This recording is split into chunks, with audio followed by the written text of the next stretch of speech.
Welcome back to the Podcrastinators, where we watch a movie and we talk about it. We're continuing the video game season. We watch a movie and we talk about it. Yep, that's not the new slogan. Yep. I'm Connor. I'm joined with Cameron. Mm-hmm. Today we watched Silent Hill, but before we talk about the movie, what stuff have you been getting into as of late, Cameron? Actually, I've been playing through the Silent Hill games. I'm actually in the middle of Silent Hill 2, and it's pretty spooky. Yeah. It's kind of hard to come by because Konami is really bad at re-releasing their games. But if you're into horror games, I would recommend playing it. It's pretty scary. Hell yeah. What about you? What have you been consuming? I just finished playing A Short Hike, which is like this small little platformer where you just kind of climb a big mountain. That's cool. It kind of looks like a DS game. Oh, okay. It's a short game. I planned to only put like 5 hours into it. And like Okay. an hour of it was probably like the game paused while I was going and making noodles or something. It was a cool game. I've also been playing Dead Estate, this roguelite that's like based off of classic horror. Okay. Like tropes. There's even like this one like Resident Evil type mechanic Really? where if you stay on a floor for long enough, like this big guy comes and just chases you through the rooms, kind of like Mr. X And Lady D. and Lady D. Yeah. And the baker dad from Seven. Jack. Jack, yeah. Would you recommend playing either of those games? I played a lot of roguelites, but that one's pretty solid. It has everything you want, secret bosses, a lot of guns. That's Dead fun. Estate. Dead Estate, yeah. It's a cool game. What about A Short Hike? Yeah, I'd recommend Short Hike. It was only like $8. It was good. It was if you want something peaceful, like just kind of like ambient playing. Okay. Yeah. Oh, I also watched I think it's the third Mila Jovovich Resident Evil film. Nice. Holy shit, was it a slog. It was like at this point, or it's so for those of you that know the Resident Evil story, the second one is basically like the Raccoon City incident. It's got Nemesis, It's got Jill, and like the city is overrun with zombies and it gets nuked at the end. And then the next one starts out and it was like the opening narration is like, the T-virus was not contained in fucking Raccoon City, and now the entire world has been infected with the T-virus. And it's literally just a post-apocalyptic zombie movie, like The Walking Dead kind of, but with Resident Evil characters. Nice. But the only returning characters are Claire. Oh, Claire wasn't even in the first one, but like Resident Evil characters from the games. It's Claire and Carlos. Carlos, huh? Yeah, Carlos was in the previous movie, so that was like them carrying him over. He gets more appearances in the movies than in the games. He's in 2 of the movies. And then it's the first time we see Claire, and they're like this like convoy of humans that have survived throughout the zombie apocalypse, and they're like, there's so many points during the movie where they're like, this is Claire Redfield's convoy. That's what they keep calling it. And it's also the first one that has Wesker in it out of all 6 of the films. It was not good. I would not recommend watching it. Yeah, fair enough. Fair, but you got to consume every Resident Evil thing. I know. I'm watching the 4th one here soon. You have to update us on that one. Yes, sir. So yeah, you've been playing Silent Hill. I've not played Silent Hill. And as a newcomer, an outside, point of view, I had no idea what the fuck was going on in this movie. I mean, I understood the plot, but it was just kind of like, what the fuck, Hell yeah. I guess before was it accurate to the game? It was super accurate to the game. Really? Before we get into spoilers, would you recommend it? How would you say, should people go watch the movie and then listen to us? I mean, or I think it has that effect where if you haven't played the games, you won't get anything out of it. But if you've played the games, like I remember a long time ago when you and I saw Welcome to Raccoon City in theaters. That was before you played any of the games. I fell asleep in the theater. Yeah, you fell asleep in the theater, and I walked out of the Yeah. theater. You're like, that was kind of boring, and I was like, I don't know. There's a lot of shit that I liked in it. Yeah, no, I was thinking about that during this movie, and I was like, has every movie, maybe not Mario, but Mhm. every single one we've watched, we've been like, if you're a fan of the games, you'll like it. Yeah. You know? I guess that's just the ongoing trope with video game movies. Because there's no good ones. Yeah. Well, Well, maybe Mario. Castlevania animated series, Sonic the Hedgehog. The Last of Us, maybe. Maybe. I haven't watched any of that yet. We'll see how it plays out. So yeah, I don't think all the episodes will be out by the time this releases. I would be interested to see For The Last of Us, I mean. Sorry. For The Last of Us. Yeah. I would be interested to see what someone, I don't know. Well, like as a horror fan, what did you think about this movie? Did you enjoy it? Like, just Yeah, the enemies were cool. yeah. Like, the monsters were pretty neat. I agree. I liked seeing Pyramid Head. Pyramid Head was cool. Yeah, same shit. If you're a fan of the games, you'll get way more out of it than someone who's not. So yeah, all right, we're full spoiling it now, I guess. Yeah. Take the anything from this point on could be a spoiler.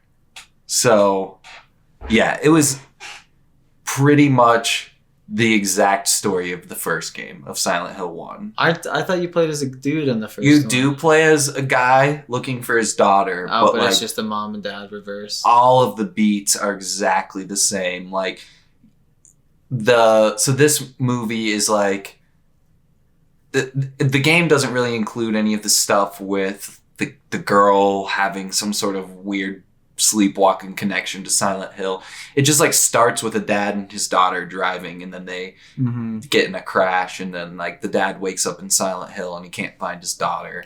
Okay. And then there's a section that you run down an alleyway, and then you get attacked by some monsters, and it's one of those things where, you know how at the beginning of Bloodborne or some of the Dark Souls games, a lot of other games do this too, but at like the end of the tutorial area, there's a It'll kill boss you. that's supposed to kill you, or like there's an encounter that's supposed to kill you. Yeah. It's like that, and then you wake up in the cafe with Sybil Bennett, the police officer. Nice. So Which is she- what pretty much happens in the movie. She doesn't wake up to see the officer, but after that point, she meets up with the officer, I think. And then they go to the school, and they go to a hospital, and they go to a hotel, and then they go to like some weird underground area. There's also like a church section. So it was super similar. The only thing is like Pyramid Head is from the second game and not the first okay. game. So But he's now iconic to the series, so they got to Yeah. get people to come and see the movie. I feel like he's like the nemesis of this one, you know? Yeah. Like before I played any of the Resident Evil games, like Nemesis was the most recognizable thing from Resident Evil for me. And Leon, obviously. I knew Yeah. who Leon was. I But only know Pyramid Head. I don't even know the character names of the people in Silent Hill. in the first one, it's Harry. One of them. Maybe Harry. It's either Harry or Harold. no. Actually, I think the second game is Harry. I can't even fucking remember, and I just played them. So, but yeah, I I had a great time watching this movie. Fuck yeah. What was your experience like? Did you enjoy watching it, or were you bored the whole time? There was a good point towards the middle section where I got pretty tired and was like, man, I'm feeling sleepy. I'm ready for this movie to be over. Yeah. Well, do you know what that moment was? I'm not too sure.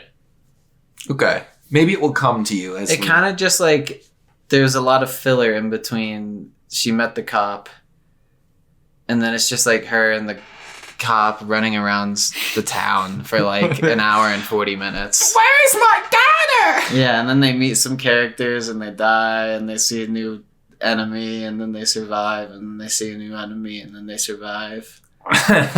That's one of the things about making a game adaptation is stuff that is repetitive in the game is definitely easier to like be the character that you're interacting as rather than watching it, you know? Mm-hmm. No, I agree. I agree completely with that.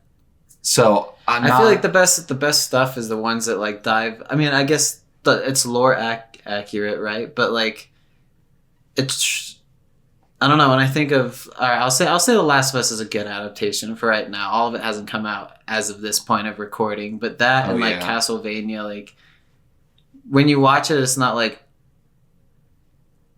I don't know. It's not like it feels like its own thing, you know? Yeah. It doesn't like have to be exactly the games because at a certain point, why would you watch this cheap imitation and rather just like go experience the source material? I'll say because Silent Hill has a lot of interesting camera angles. You said that they did a lot of that in the movie. Yeah, so I guess let me preface this by saying, like the actual Silent Hill game was created as a response to Resident Evil. Like when Konami started developing Silent Hill, it was intended to just straight up be a Resident Evil clone. And then throughout development, it kind of like evolved into something more inspired by Resident Evil and it became its own thing. And one of the things that it doesn't do opposed to Resident Evil is that it doesn't have any fixed camera angles. Like I feel like that's a big staple of those classic Resident Evil games is the fixed camera angle and how the developers can hide things outside of the camera's view to like just make it more stressful.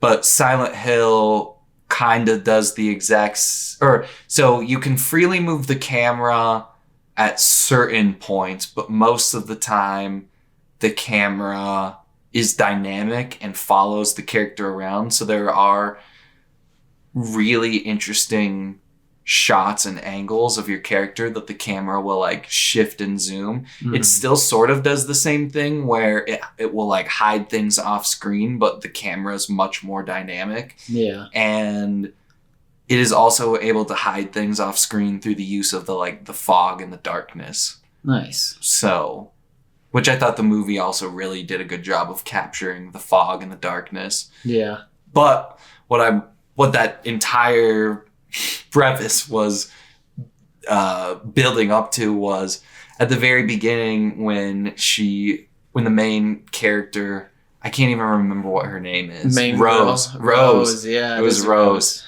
And after the car crash, she wakes up in Silent Hill and she sees what she thinks is her daughter run down an alleyway, and she starts chasing her daughter.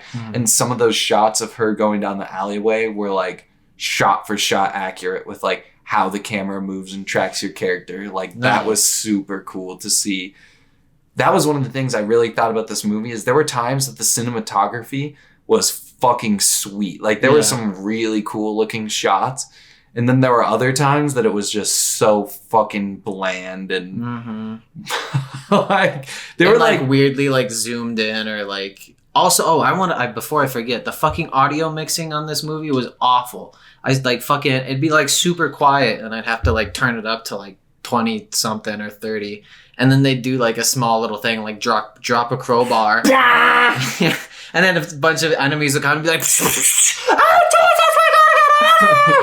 yeah, this is one of those movies that you're constantly going to be fiddling with the volume. Unfortunately. But yeah, I thought that there were some good moments of this movie. Like there were definitely some like really cool things that happened. Like clearly the people that worked on this had some talent, but like, I don't know. I felt like the story was there for me, but there were just like certain things on the technical level that just like were like really bugging me. Like the cinematography had some cool shots, but most of the time it was super bland. And then what was I gonna say? The audio mixing was bad. The audio. That's what I wanted to talk about. Was the audio was, at least the sound design was so cool, and then it would be like you'd be like really into the mood and the feeling that the music was trying to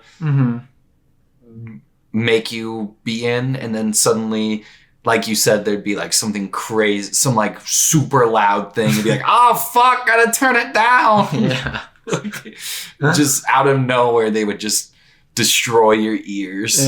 Yep. But I wanted to see more enemies. yeah, I feel like there was a lot of space in between seeing each enemy. honestly, in that at the first two games, right now I've only played half of the second game, but there isn't really a whole lot of enemy variety in the games. There's maybe I was always under the impression that there was a ton. Well, I guess in the first game there's, I don't know, you just get chased by like weird looking humanoid things, and they kind of all are like either wielding a weapon or they spray shit or they, I don't know. Yeah. There's like a dog and like a flying enemy, and then I feel like there's only like 5 or 6 different enemy types throughout the whole game, not including bosses. But there's bosses in Silent Hill? there's not a ton, but there are a few bosses. Okay. There's like a final boss, and then there's a certain boss that there's like a puzzle associated with killing him. Like there's a boss at the end of the school section. Actually, there's a boss where he's like impervious from any attack that you do, but then there's a file that you can pick up earlier that kind of tells you what its weakness is, and then that's how you beat him. Cool. So if you hadn't picked up the file, you'd be fucked. Yeah, you'd be screwed. I like when games did that. But from playing 1.5 of the games, they pretty much included all the enemies. Okay. Like, there's a flying enemy that they didn't put in, and like a zombie dog. But that's fine. Those are like the pawn type level enemies. Most everything else, cannon fodder. Most everything else was accurate. Like there's always a bunch of bugs. That one that sprays is in Silent Hill 2. Nice. That sprayed in the movie. But when did the Silent Hill games are old, right? 99 for the first one. This movie probably came out in like the early 2000s, so I guess that's not too far away from the game's release. If anyone is interested, Silent Hill is just kind of dead though now, correct? Yeah, if anyone's interested in playing the Silent Hill games, it's only worth playing the first 3 because those were the only ones. Well, 4 was also developed at Konami, but it was never intended to be a Silent Hill game. Gotcha. It's Silent Hill 4, The Room, and throughout development, it was called like Room 308 or something. And then very, very late in development, they make it Silent Hill. Had to slap Silent Hill on it. So it was never intended to be a Silent Hill game. And one of the like producers of the series, there's a quote from him that's like, the Room 308 still would have been made at Konami even if Silent Hill would have never existed. Yeah. So 4, you don't really have to play. And then after that point, Konami just was publishing them at that point. They weren't even developing them in-house. So the quality went like really downhill once Team Silent stopped developing them. And they're remaking Silent Hill 2, correct? Yeah, they're remaking Silent Hill 2. And then there's a new entry in the main line called Silent Hill F. I mean, I like the trend that we're seeing with all the... Because game remakes are always a thing, right? But I feel like in recent years, it's been like, oh shit, the game remakes are like legit, like overhauls. You know, like completely different, like new complete renders, like highly updated textures. Yeah. Like fucking... like shit that just makes life a little bit easier with like menus. Quality of life changes. Quality of life changes, exactly. It's really cool. I want to see them. There's a weird like point with these remakes as well, with like modernizing the gameplay, but how much do you stray from that original gameplay? Because like if you look at something like the Demon Souls remake, they didn't change it that much. They didn't at all, change right? anything mechanically. They really just updated the textures and they added some new things. I think they might have added like some new weapons and maybe some NPC quests, but Yeah. they like completely overhauled everything, but then like left all the mechanics the same. Or you have a more like reimagining type of remake Like with Resident Evil. Yeah. So Or just the 1-for-1, like the Crash, Spyro, Metroid Prime. yeah, at a certain point, it's like, how do you define a remake versus remaster? Like, Yeah. is it from the ground up? What is the 3D Mario 3D All Stars? Could that be considered either? That's definitely a remaster. or did they remake them? I think they just emulated. I'm pretty Yeah, they sure. are just emulated. So those are just ports. Yeah. So that's neither. Yeah. Damn it, Nintendo. Damn it, Nintendo. But they did do a good job with Metroid Prime. Yeah, they did. They put a lot of effort And into it. They go through spurts of just like, holy shit, Nintendo, like what is this masterpiece of a game? Like again, like, and they released like 4 in like a year and a half, and then they're just silent for like 3 years, and we're like, oh, we got another Mario Kart course. And then they're like Xenoblade Chronicles. And you're like, fuck, I don't want to play Xenoblade.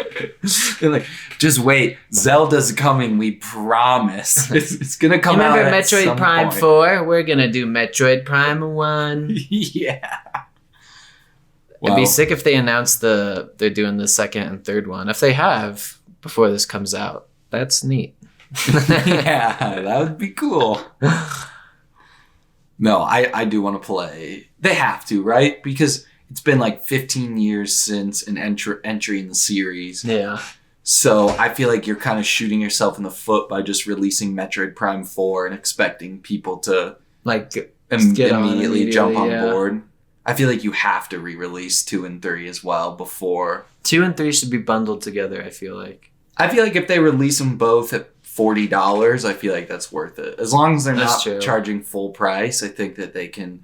I feel like they'll just do the exact same thing. Maybe the next, in a perfect world, if I Yeah. ran Nintendo, The next Direct would be the next Metroid Prime. yeah, they should just shadow drop each one after each direct. You know, Yeah, that'd be sick. like the next 2 directs. There's no news on a next date for a new Direct. I guess Probably around E3 time. Yeah. That's what they did last year. Like aren't they not going to E3? It's been confirmed, but they usually Microsoft and Sony. When is E3? it's usually in like June or July. Oh, But I okay. feel like there's usually like 3 big directs in a year. It's like February, June, and September.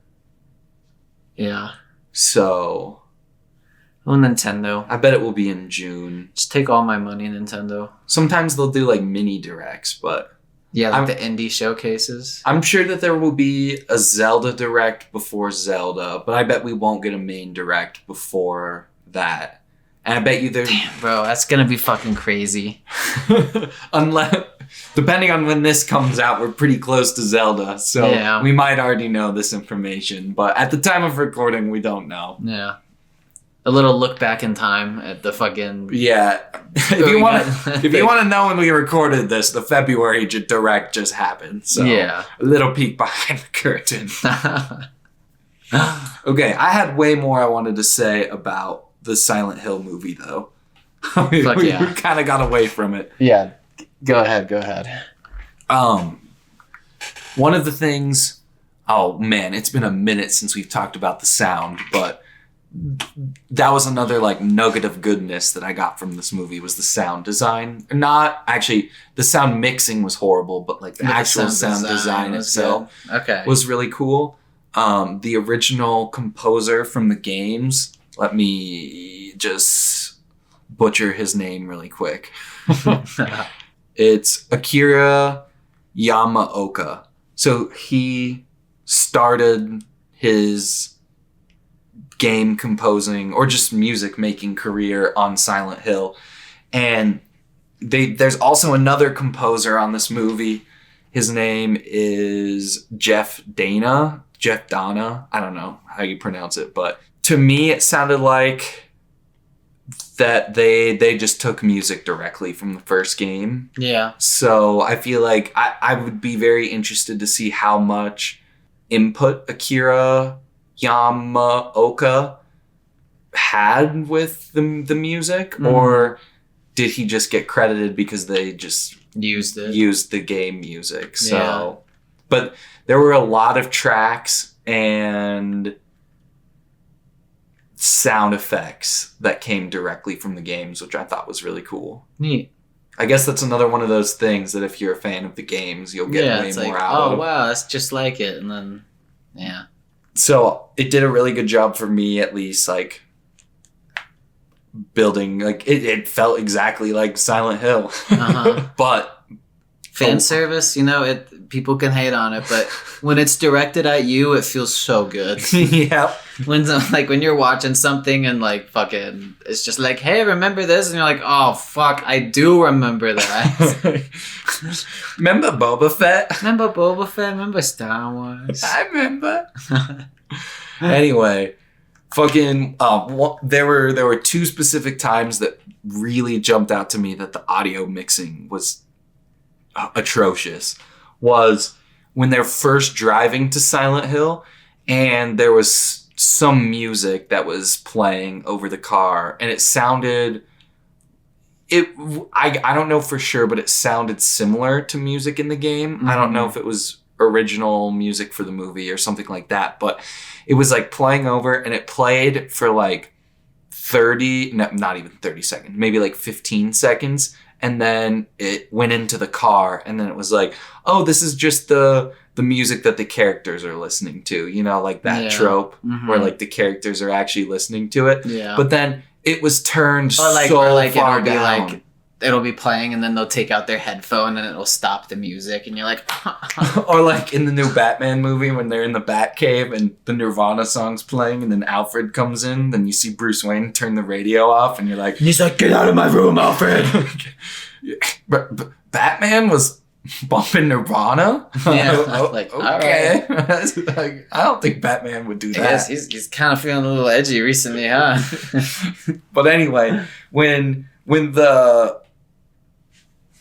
it was the score, it was like loud and powerful and not too loud like we said before, but when it shifted to them in the car, it was just so fucking quiet. Like why did they make the background music so quiet? Like it was so jarring to me.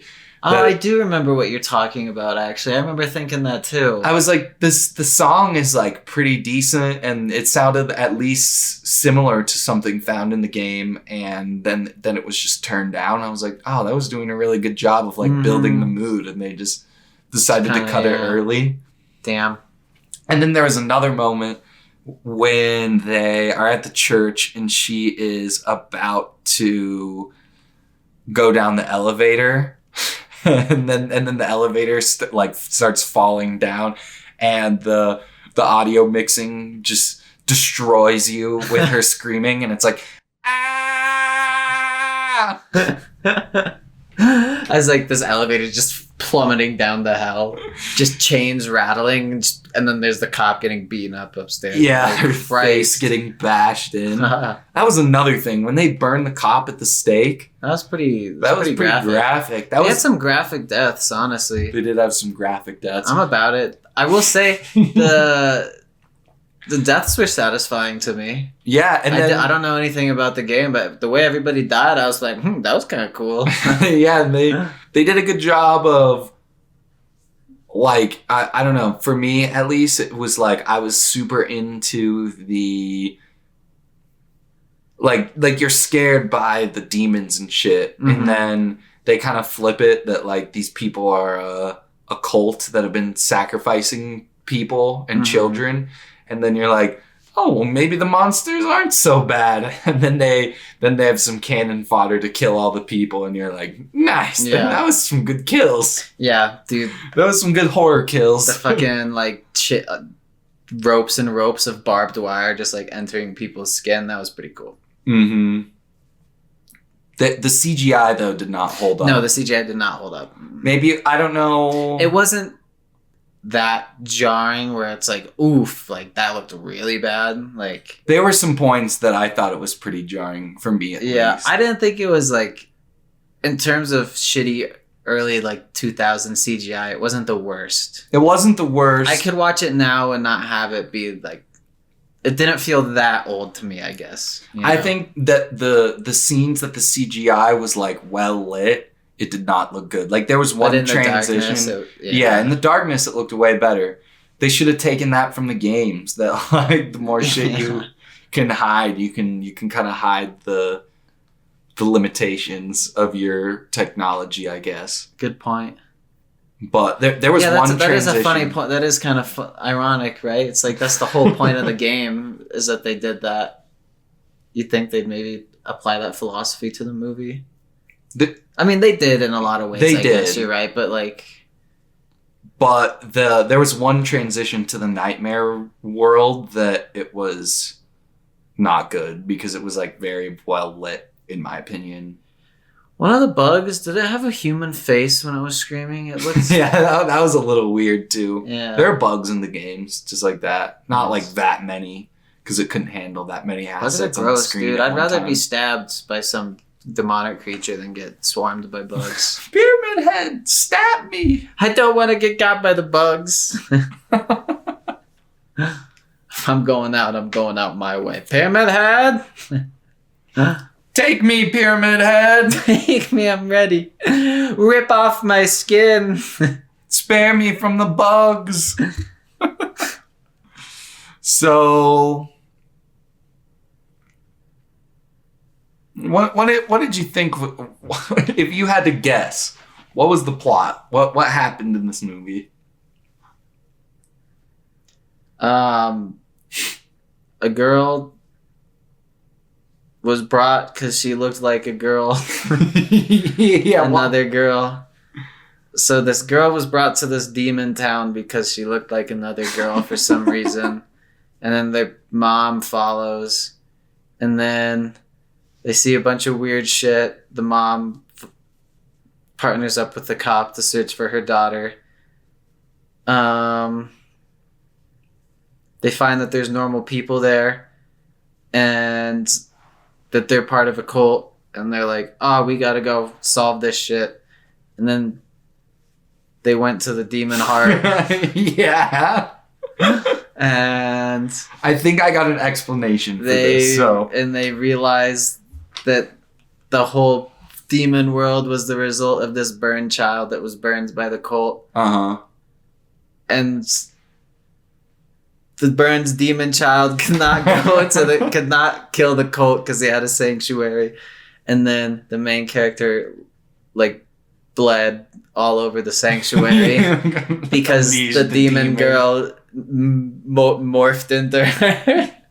Yeah, I don't know if I have an explanation for that part.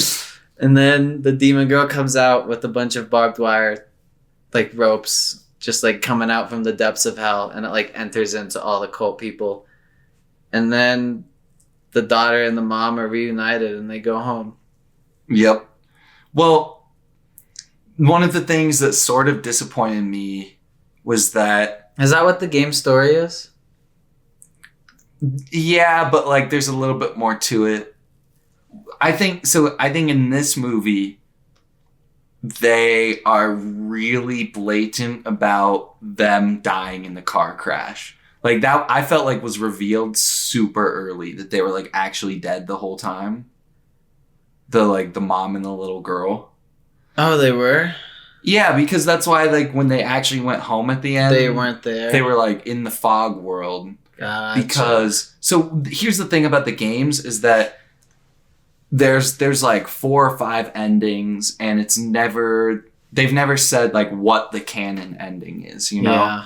Like, it might be the good one, but, like, the good ending. What is your opinions on multiple ending games?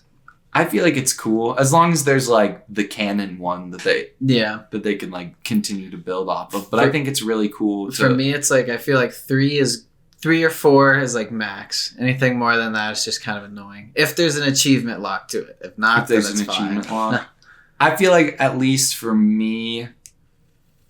playing something like, I don't know, Elden Ring only had 3, but there was like all those different endings that you could get with the NPCs that were like character swaps, but yeah, I feel like I like the Elden Ring one where if you like kind of, if you, depending on like what quest lines you Mhm. decide to finish, you can get certain endings, and Mhm. like, at least on the first playthrough when you like don't really know what you're doing, I feel like that's super I got fun. the lunar girl, my first one. Well, actually, I got the evil finger, the evil one, and I was like, fuck. I also got the evil one the first and time. I realized, like, because I was like on TikTok or YouTube or some shit, that I was like, oh fuck, I like have finished all of. Is her name Luna? No, it's Renal. No, Renala? no, it's oh god, it's I should know. Renala This. sounds right. No, Renala's the NPC that you respec from. Oh yeah, Ronnie. Yeah, Ronnie. you're right. Yeah, Ronnie. it is Didn't Ronnie. have to look it up, okay? I Good know this is shit. on audio, but Good shit. I didn't have to look it up. I got it eventually. Yeah, I like completed a quest line, and I was like, fuck, I don't want to redo that in the next playthrough. So I just like then you have to go to the secret dragon fight and get the needle from Melania, or isn't that a name? That's for the other ending, the frenzy flame ending, where you like get burnt, and then if and then you have to prick yourself with it in that specific area to remove the frenzied flame. Yeah. Then I had Unless to you're do all locked that. into that I ending. was pretty like that was really cool learning that. Like I felt like so like smart and sick doing that because I was like that's something that like you know like it's like such an extra step to go back that like some people would like never do, you know. Mm-hmm. No, I think stuff like that is cool where like your decisions in the game will influence the ending. And I guess in something like that it doesn't matter if there's necessarily a canon ending, but there's certain like it's just all in how it's Anything could be done well or poorly, right? It's all in the execution. So like if it's pretty obvious that what you're doing is going to influence the ending, then it's like when it's like choose to save the person hanging on the ledge, yes or no. Yeah. You're like, all right, this is the point. Or have you ever played BioShock by chance? No, I'm not. It's on the list. I've got the collection. That's a very like black and white, like because you know like the thing is like there's like these little like girls that are like weird fucking like demon things or whatever, and like you can like harvest the doll girls that are always falling around Big Daddy, right? Yeah, okay. And you could like harvest them or save them.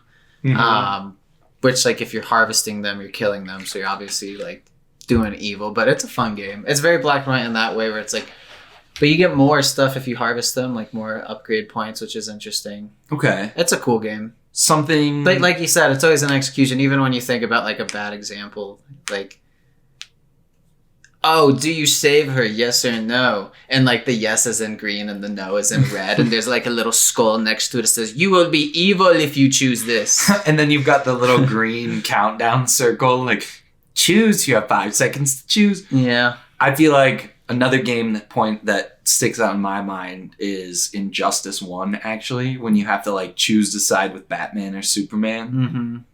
But yeah. Silent Hill, honestly, it's pulled off well. At least in the first one, your ending is influenced by if you like do a certain thing, you can get a serum that you can use on Sybil, who's the cop. And either you can use this item that you get through some quest. You can either save her or she becomes a boss fight at one point. Oh, so I actually missed it because I didn't know what I was doing with the quest, and I never finished it, and I ended up just killing her and the boss. And then there's stuff like that. I also, in my first playthrough of Silent Hill, I completely missed the rifle. Like I didn't even. It's it is in the game. And I just missed it. That's awesome. Yeah. One of those things. Yeah. That's hilarious. But you had the hammer. But I had the hammer. The melee combat is actually sick. Okay. Fuck yeah. Or honestly, it's pulled off well in the Resident Evil 1 remake, multiple endings. Because there's 2 partner characters. So like with Chris, you have Rebecca as the partner character. And then at a certain point towards the end, you can save Jill. Or if you're Jill, you can save Chris. Yeah. So the good ending is if you were able to keep Rebecca alive and you save Jill. Okay. So on my first playthrough of RE1, I ended up so Barry is your like partner character, the Rebecca stand-in, and I accidentally let him die in a boss fight when you fight Lisa Trevor, but then I did save Chris, and so I ended up getting the bad ending. The mansion didn't explode and the tyrant didn't die. Damn. So that's the bad ending. That's cool. Yeah, multiple endings are pretty fun. It's just all in the execution. Yeah. Very true. Yeah. We've really strayed away from the explanation on what this movie was about. As we do. As we do. So basically what I think, and to me, I thought they were, having played the game definitely made it easier to follow, I guess, but I thought they made it pretty apparent that they were dead at the end. Oh, so basically in Silent Hill 1, the game, because I didn't kill Sybil, or because I did kill Sybil, my ending was just, in the game, they're trying to sacrifice your little girl to like summon a demon. Yeah. And so in the ending that I got, I failed to stop them from summoning the demon, and it had like used my little girl's body as its like host, so you have to like fight your little girl. Oh shit! Really? In the bad ending, and then when you finish, that's fucking crazy. When you finish the boss fight, it was just like my character was dead in the car crash at the very beginning, and it was just like them dead at the wheel. So I thought that interesting. But then there's I don't know how many different endings there are for Silent Hill. There are a bunch depending on like what characters you are able to save and stuff like that. But and then in the good ending, there are like bad-ish endings and good-ish endings, and it all depends on like what you fight as the final boss. You can either fight your daughter or the actual demon itself in its true form. Yeah. And in that one, you are able to like grab your daughter and escape from the town, and they are alive. So neat. That's what I honestly thought they were kind of going for once they like escaped from the movie, that they were going to say that they were alive, but yeah. I don't know. They were pretty blatant with that, like, yeah, they're dead. Just the whole time, I thought. When like Scene Bean was going through the town. I was about to ask, yeah, because Scene Bean is the husband character. And he didn't die. He dies in every movie. Yeah, Scene Bean in Silent Hill 2? Is he the main guy? No, they had different names. They have different names, but I think Scene Bean is in the sequel film. Oh no, that's what I'm saying. That's what I'm saying. Is he in the next movie? Is the main guy. So he's credited as Harry, but isn't that who he was in that one too? I think the one we just watched. Kit Harington's in this? What the fuck? And it's another thing that uses Revelation as a subtitle. Legends, Revelation. Silent Hill, Legends, Revelation. Legacy. Quest, Adventure. Oh, and judging from that poster, they got Pyramid Head in it again. But, so, Silent Hill is usually like the manifestation of like the trauma. Yeah. And the first game, it's not the player character's trauma, you know? It's the trauma of the girl, right? And I think that it is similar in the sense that it's like a child sacrificing cult. But in the game, it's the girl's mom that has kidnapped your daughter and is trying to sacrifice her. I don't think I got all the files because I was doing a blind playthrough, so my interpretation of the game might be a bit off, as well as I don't think there's a confirmed canon ending, so it's kind of just like, that's one of the things that like made the first Silent Hill game so popular, was the fact that like you could do all this theorizing, and the more you like learn and explore, the more you'll learn about what's going on, but it's still like pretty vague. Mm-hmm. But the movie was pretty blatant about like what was going on. Gotcha. Especially when she like got into the darkness at the end. It was like they had the 2 full flashbacks. That was whack. Yeah, the 2 full like 3-minute exposition flashbacks. Yeah. That was pretty bad. When the second one happened, I was like, oh, we're doing this again? Yeah. Doing another flashback narration? It was like 3 minutes, and it was like it played for like, and that is exactly why. Back in 2002. Like, no, that again. So it was, I think it was Alessa's trauma, and like the town of Silent Hill and all the demons were like the manifestation of her anger towards her mother. And then the daughter character that is the MacGuffin that the mom is trying to save is the manifestation of like her goodness. I don't know if it's that same way in the game, if it's like the manifestation of her goodness. Yeah. But it's the exact same thing where it was like the daughter got burned at the stake and they're like trying to use her to summon their demon in the game. Okay. But in this movie, it was like they thought she was a witch for some reason. It was because she was like an immaculate conception is what it sounded like. Because they were like, she has no father, and that's why all the kids were making fun of her. Yeah. So they decided to burn her at the stake, but she wasn't actually a witch, and she survived. And so she killed and trapped all those people that tried to burn her at the stake in Silent Hill. And then in the game, they're like trying to lure, or that they say that they like lured the girl there, like the girl that they've kidnapped, that they're going to sacrifice, the girl of the main character that they're looking for. And so there were like, I thought that there were kind of hints of that as well, because they were like, all the people here have lost their daughters, so maybe they were like luring daughters that they thought could be the witch to kill and wake them up out of the Silent Hill nightmare. Yeah. But it didn't matter because they didn't really know what was going on. Does that sound right? That sounds right. Yeah. Yeah. And yeah, I thought it was cool. I do think having played the game made the story a bit easier to interpret. Obviously, I'm sure. Would you ever recommend this movie? If you're gonna recommend anything, and be like, yeah, if you want to watch the movie, just play the games, and then you can decide if you want to watch the movie. I would like recommend playing the games over watching the movie any day. You know. Mm-hmm. If you play the games and are interested enough to watch the movie, then yeah. But if you want Silent Hill, just go to the source material. Video game movies are weird for that, right? Because it's like there's a whole market for this group of like fans for a video game, and you have to assume that like a lot of those fans aren't gonna see it, and even more people are not gonna see it because it's something they don't understand.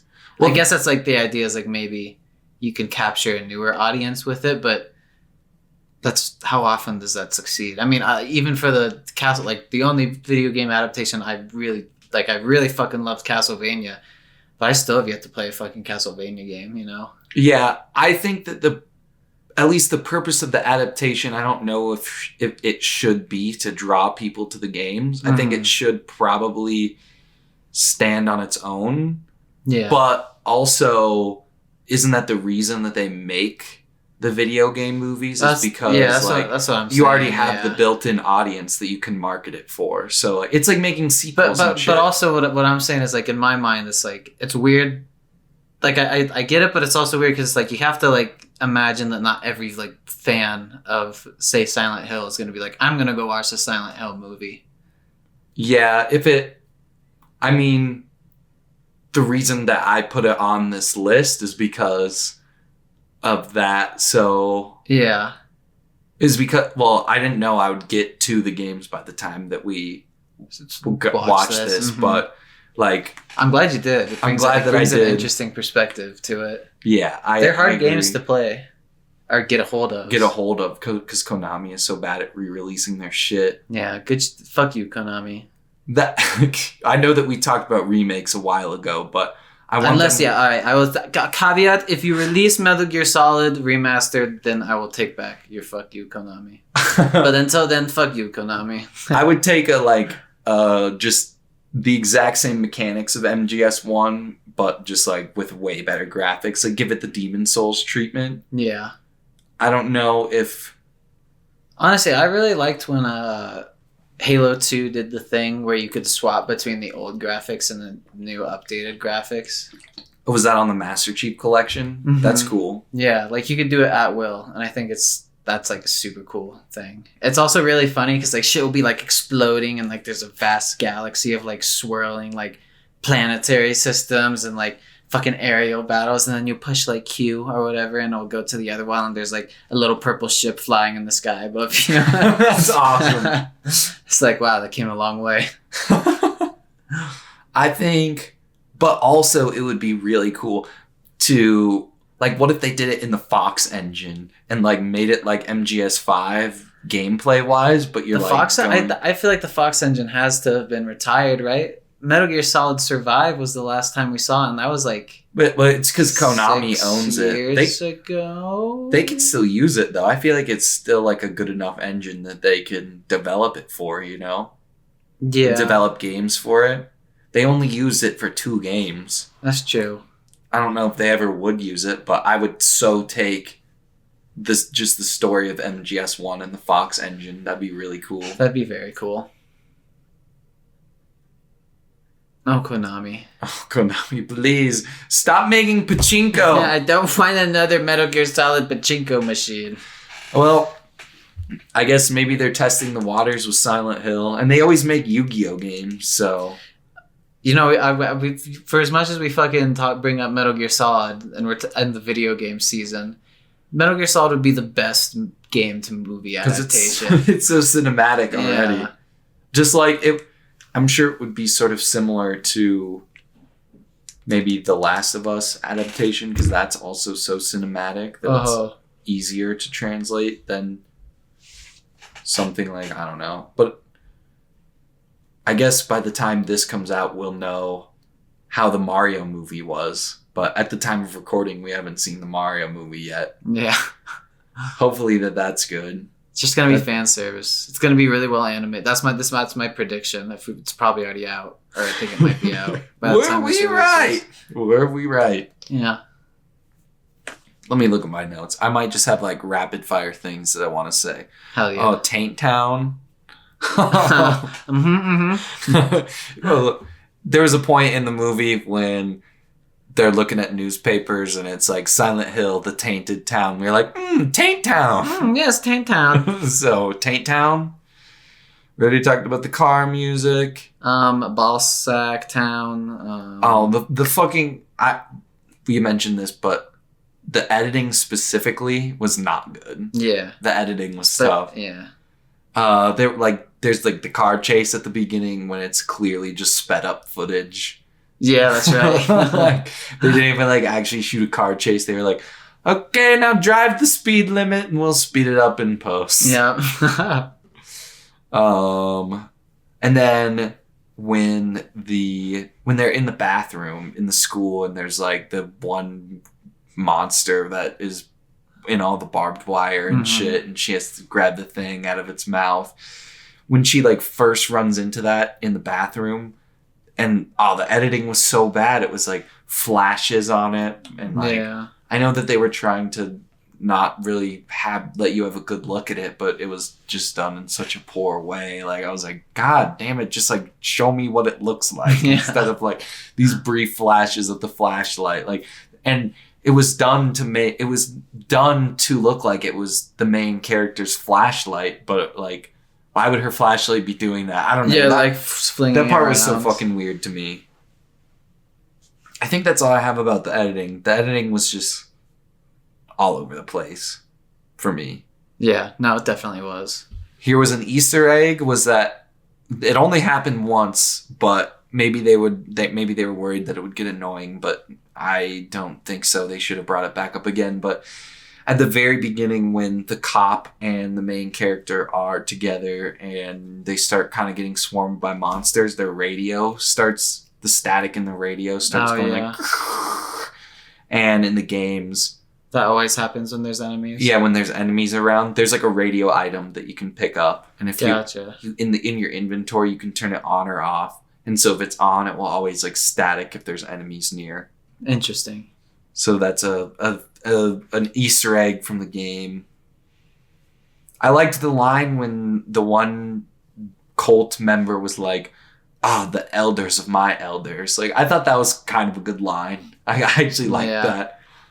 But the line that I did not like was when, like, they're explaining what she has to do, and the cult leader is like, no one has ever come back from the core of the darkness. Yeah. Like, oh, Jesus. Like, God damn it. Lay it on thicker, please.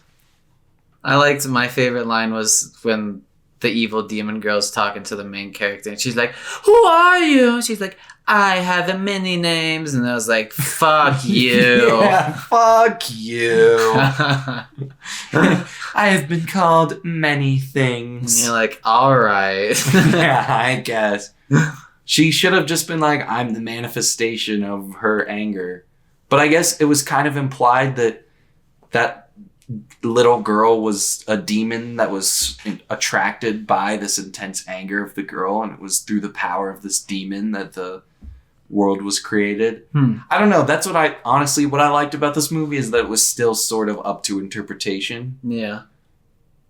But they were still... Good horror is up to interpretation, right? Yeah, there were elements that were up to interpretation, but they still, like, felt the need to explain everything to the audience at the same time. Yeah. That's how I felt about it. Okay. That's fair. It's very fair. Oh, this is, add this to the list of movies that have child murder in it. Man, we're on a roll. Yeah. We swear we didn't plan this. Yeah. All right. At some point, well, there'll be the season of child murder. Let's just watch the Mario movie. We're like, damn it! Why does every movie we watch have child murder in it? Guess this just makes the emotional pull of the movies that much heavier, huh? Yeah. I thought a missed opportunity for an Easter egg was when she was at the very end, when she has to go to the core of the center of the darkness. And it was in like a hospital or something, and she had to memorize the route from the map, and she was like, left, right. And I'm like, they should have done the Konami code. Oh yeah, true. She should have been running through like left, up, down, A, B, A, B. Yeah. That was about it, though. The ladder at the stake. Where they got burned on the ladder. Yeah, where the cop got melted. It's some graphic deaths. I'm about it. Yep. It's funny how I always laugh like that fine line, because there are movies where the graphic deaths are like, Jesus Christ. Like Saw. I don't even think, is the green room the one that's like, about the punk rock, but they're like neo-Nazis. Yeah. Yeah. That one was a lot for me. Yeah, I don't like when it's funny. I guess the more over the top it is, the less graphic it seems. Yeah, like the Evil Dead, the more...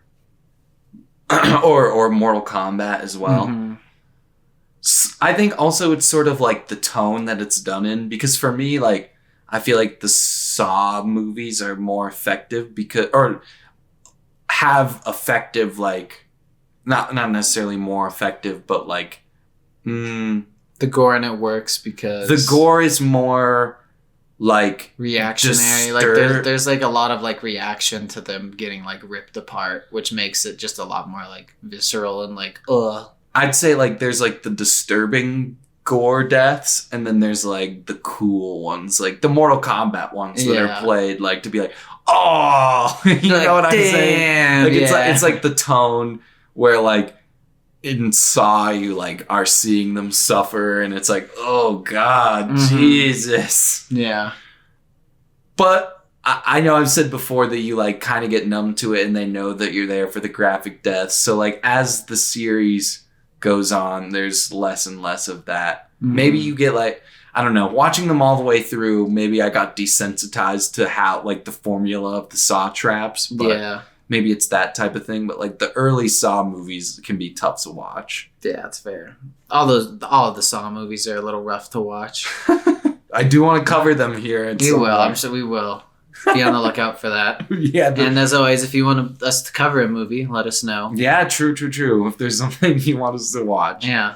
let us know. I mean, we're watching movies all the fucking time. We could squeeze in a couple more. Exactly. Is there anything else you wanted to say, Cameron? I felt like I had more to say about the graphic violence, but I think I'm cool. Sweet. Well, we appreciate you all listening, as always. Seriously, we have a lot of fun doing this. Next time, we are watching Monster Hunter. Which will be probably really bad. Yeah, another Paul W.S. Anderson fan fiction. Yep, of his wife, Mia Djokovic. Yep. We'll get into it. Yeah, don't worry. we'll talk more about it next time. Stay tuned. Thank you so much for listening, guys. Bye-bye.